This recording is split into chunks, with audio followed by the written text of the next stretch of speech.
kita harus nemuin dulu apa yang kita suka. Jadi kita ngejalanin itu tuh seneng aja gitu, walaupun capek kita tetap seneng. Dan kita nggak bisa ngegambarin gimana perasaannya, cuman kalau kita punya hobi dan itu menghasilkan tuh itu enak banget gitu.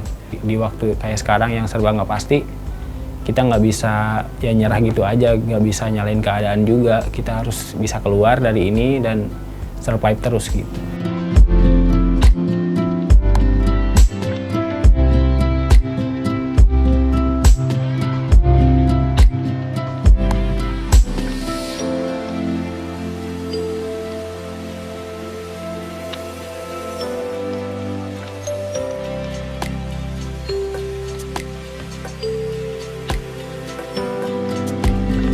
Assalamualaikum warahmatullahi wabarakatuh.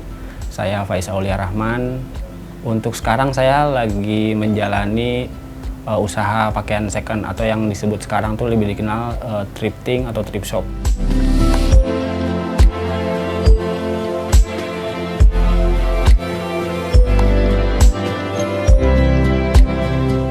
Kalau dihitung sih mungkin kita dari 2012, dari zaman Kaskus. Nah itu tuh masih jualan, tapi sekedar jualan, tapi belum pakai ilmu. Jadi awalnya temen melihat pakaian yang saya pakai tuh mereka seneng, terus ditawar, dibeli gitu. Nah kesininya karena emang banyak permintaan, terus saya juga tahu di mana ngambilnya. Jadi oh ya udah deh, kayaknya ini peluang juga gitu. Mulai pakai itu saya sendiri, karena emang masih awal kan, takutnya nggak laku atau nggak keluar. Nanti pahitnya tuh saya masih bisa pakai sendirilah itu barang. Tapi berjalannya waktu ada yang minta ukuran lain, ukuran besar. Terus karena udah banyak yang tahu, jadi saya berani buat ya udah mulai aja gitu.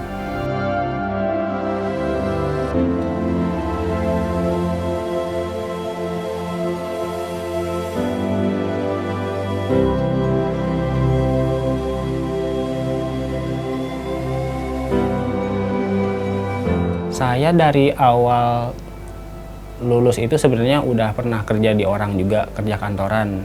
Tapi mungkin karena saya orangnya bosenan, terus kayaknya kebayang gitu kalau misalkan sekarang ngerjain ini, besok sama hari-hari seterusnya tuh bakal sama. Kayaknya bakal jenuh nih gitu. Karena nggak semua orang bisa di posisi yang sama gitu. Saya kerja di orang itu 2 tahun, 2 perusahaan yang beda. Tapi karena emang kayaknya saya orangnya terlalu pendiam, terus nggak bisa basa-basi untuk nego sesuatu. Jadi kayaknya ya udah deh jualan sendiri. Jadi apa yang dihadapin tuh buat sendiri juga gitu.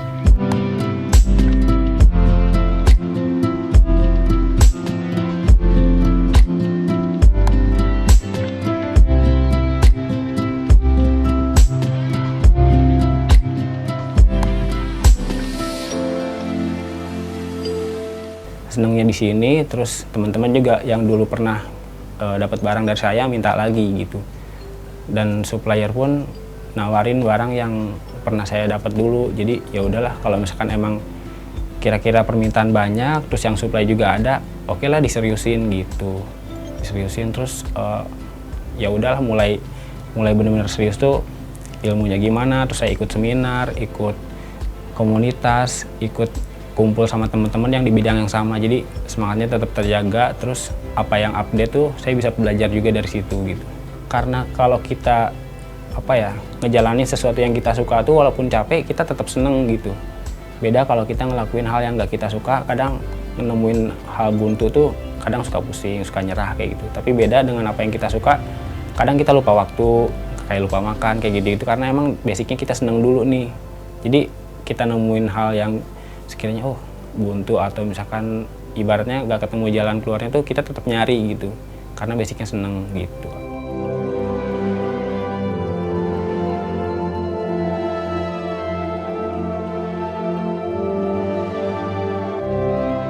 Kalau untuk ngejalanin ini justru awalnya orang tua kurang setuju, padahal orang tua sendiri tuh jualan juga.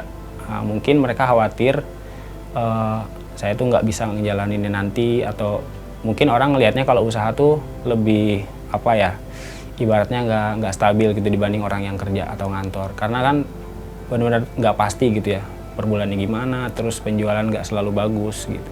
Tapi saya berusaha ngeyakinin kalau misalkan apa yang saya ambil ini bener nih gitu, terus mereka juga ngerasain hasilnya, ngerasain apa yang saya usahain gitu. Terus mereka juga akhirnya yang tadinya ngelarang atau kurang setuju malah jadi support gitu, malah jadi ngedukung, terus selalu nunggu perkembangan ini tuh gimana gitu. Mereka akhirnya jadi seneng sih, intinya gitu.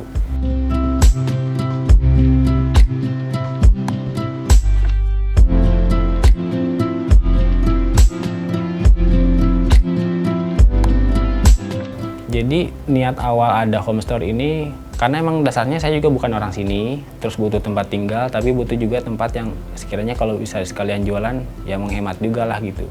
Sebelum ini tuh saya masih sistem COD, masih ketemu sama orang. Nah misalkan kalau ketemunya dalam sehari ada beberapa orang yang beli, misalkan COD 3 orang, 3 barang, 3 tempat, belum mengaret, terus belum juga kita kan kalau transaksi nggak mungkin ngasih barang langsung pulang, pasti ada ngobrolnya, pasti ada ceritanya. Nah jadi dalam satu hari itu bisa habis untuk COD aja, sementara kita masih banyak yang harus dikerjain, posting, upload foto-foto, terus kalau misalkan ada barang yang kotor kita harus laundry dulu, kayak gitu-gitu. Jadi dengan adanya home store, kayaknya kita udah nggak usah COD deh gitu. Kalau misalkan ada orang yang mau datang, mau nyobain langsung, boleh nih ke sini, kita standby gitu. Terus poin lain, kita bisa juga nambah trust gitu. Walaupun oke nih market kita tuh dari seluruh Indonesia gitu kan, nggak semuanya orang Bogor dan nggak semuanya orang ibaratnya bisa langsung datang. Tapi seenggaknya ketika ada orang yang mau beli, walaupun dia nggak bisa datang ke sini, ada poin yang menguatkan, oh ini kayaknya trusted nih, nggak bakal nipu, karena kalau ada sesuatu pun dia bisa datang ke tempat ini gitu buat ibaratnya ngeklaim atau ngedatengin gitu. Kadang ada juga yang nitip ke temennya yang tinggal di sini, misalkan dia nyari barang apa, tapi ada saudara atau temennya di sini, dia nitip atau ngambilin, kayak gitu-gitu ada sih.